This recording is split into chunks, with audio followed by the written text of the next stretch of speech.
Chapter 1. "You're looking lovelier with every day that passes," Arthur said, as he stood behind Alice and admired her reflection in the mirror.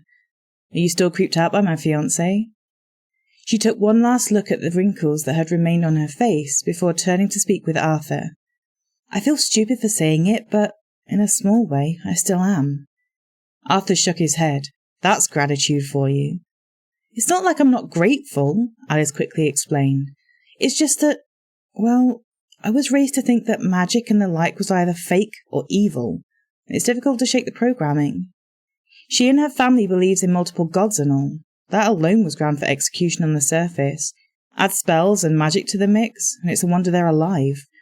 "They were few out of many to live," Arthur said with a slow shake of his head. "Kendra was just an infant when her parents were massacred, right?" Alice asked. Arthur nodded.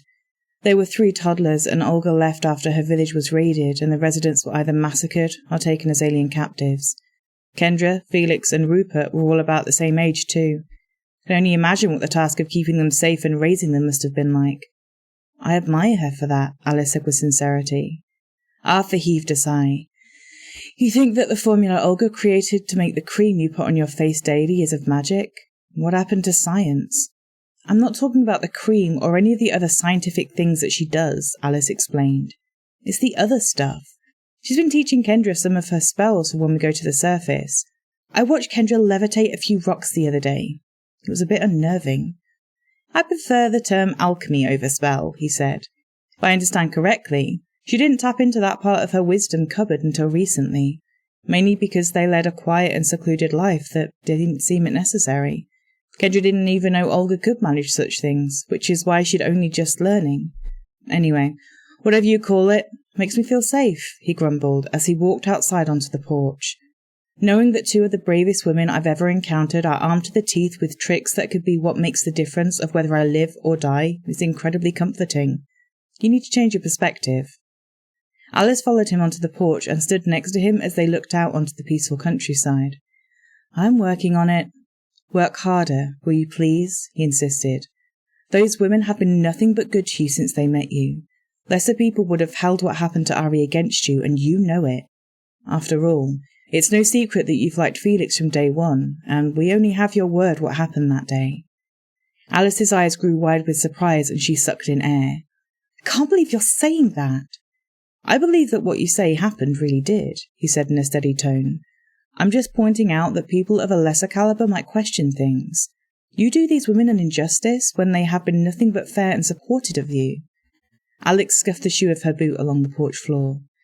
"You're right."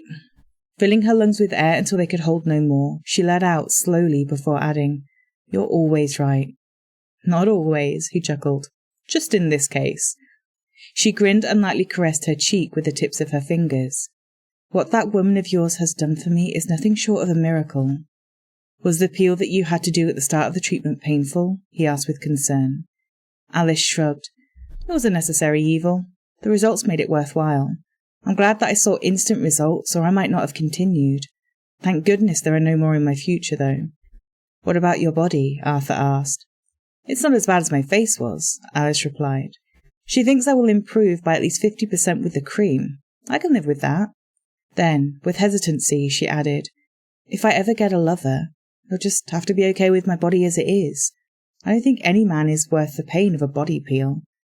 "I know that you feel hindered with the skin condition that you had on your face," Arthur said, "but I have to say this.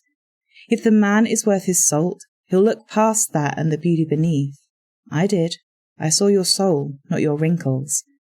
"You saw my soul, but you didn't fall in love with me," she said with a sad tone. He reached over and placed his hand over hers as it rested on the porch rail. "Don't take it personally.